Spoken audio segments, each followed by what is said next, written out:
His name is Danny Parkins. He's on the new show at FS1 in the morning. Starts us off every day. Breakfast Ball. Mark Schlereth, Craig Carton, and Danny from Chicago is joining us. First of all, now you told us you were very happy with the progression of Caleb Williams.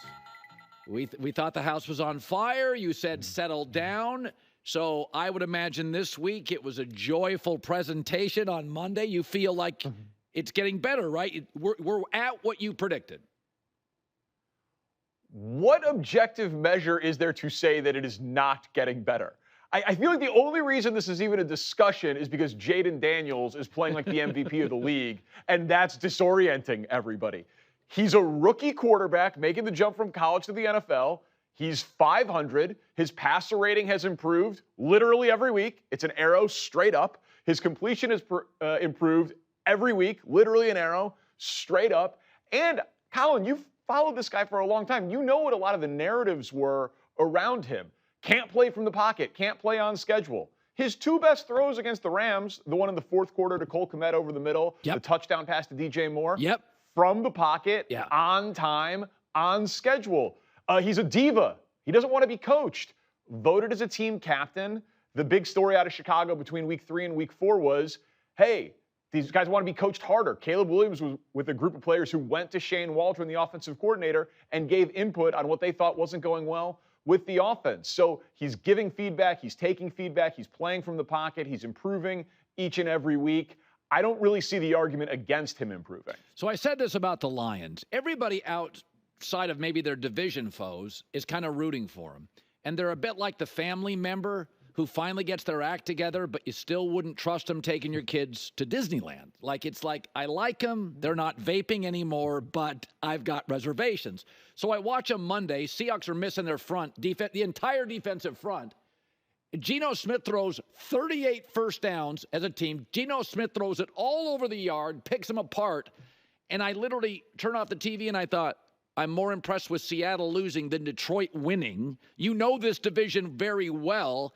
Are we all overstating because we like Dan Campbell and the kneecaps? Do you trust Detroit?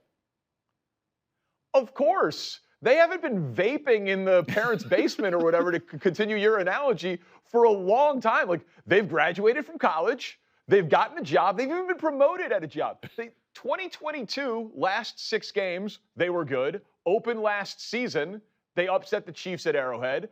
Goes all the way through last year to the NFC Championship game where they lose to the Niners by 3 points. Incredibly competitive game. Could have gone either way. They open this season. They're 3-1. Their offensive numbers are identical to what they were last season. And in terms of points per game allowed, the defense is actually giving up 3 fewer points than they did last season. So are they going to be carried by a great, dominant shutdown defense? No. But they've been good for a long enough body of work, a large enough sample, that I have no reason to believe anything about this team is a fluke. 4 of their first 5 games out of the bye coming up are on the road. Good teams, Minnesota, Dallas, Green Bay, Houston. I expect them to win multiple games in that stretch because they've proven to me to be a Tier 1 team in the NFL. Finally, you're in New York now. Aaron Rodgers, it was funny. You lived through this. They beat the Patriots, New England, on a short week. And, I mean, if the mayor wasn't being indicted, they would have shown a ticker tape parade. I mean, they would have thrown it. The city would have opened up. Instead, a week later, they can't score a touchdown on the Broncos. And today, there's the Davante Adams story. I think it works. Impulsive owner going to London. Woody Johnson was the ambassador. His friends will be in the box. Darnold could light him up. Does it feel like you're in New York? I'm not. Other coast, 3,000 miles away. Does it feel like the Jets are a front runner here?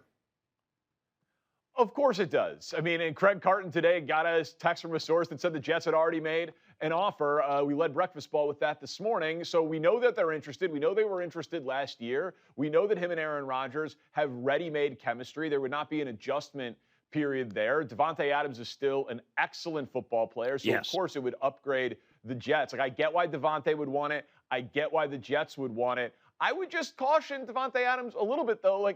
You've got your money. I assume you want another ring. The Jets right now are even money to make the playoffs. Just as likely that they make it, that they miss it. And he likes to, apparently he also is interested in going to the Saints to follow his friend Derek Carr. Right. Well, following Derek Carr got you into this situation in Vegas. Just going to where your friends are, hang out with them in Cabo in the offseason. Maybe go to the better team. Maybe try to make your way to Buffalo or Kansas City or Baltimore. Like I don't understand. He only can play with his friends. That's very strange to me. No, it's a really good point. There is something though. We only have a minute left. Aaron can go dark very quickly. They get housed by Minnesota. Not that you'd lose Aaron, but wouldn't it be a little uplifting to the room a little bit? Oh, you add Davante Adams, it helps everything. But Aaron Rodgers said a lot this week because he always says a lot this week. But one of the things that he said was that was an outlier game. You know, he's about the cadence and just in general about their performance. No, it isn't.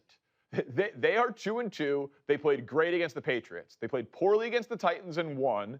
And they were bad against the Niners. And then they were bad last week against Denver. And they were bad last year. So if I'm using the benefit of sample size for Detroit, it's the exact opposite for the Jets. They've played one good game out of 4 this year. Yeah, and it was, again, rookie head coach, short week for New England at home. Danny Parkins from Chicago, 2FS1, breakfast ball every morning, and Craig Carton reporting the Jets have already made an offer. Appreciate that, Craig. He's connected to that organization. Danny, good seeing you. Thanks, Colin. Anytime. You bet. Danny Parkins. Hi, everybody. It's me, Uncle Colin. Subscribe here to get the latest from the herd, including exclusive behind-the-scenes videos and more, wherever you may be, however you may be watching. Thanks again for making us part of your day.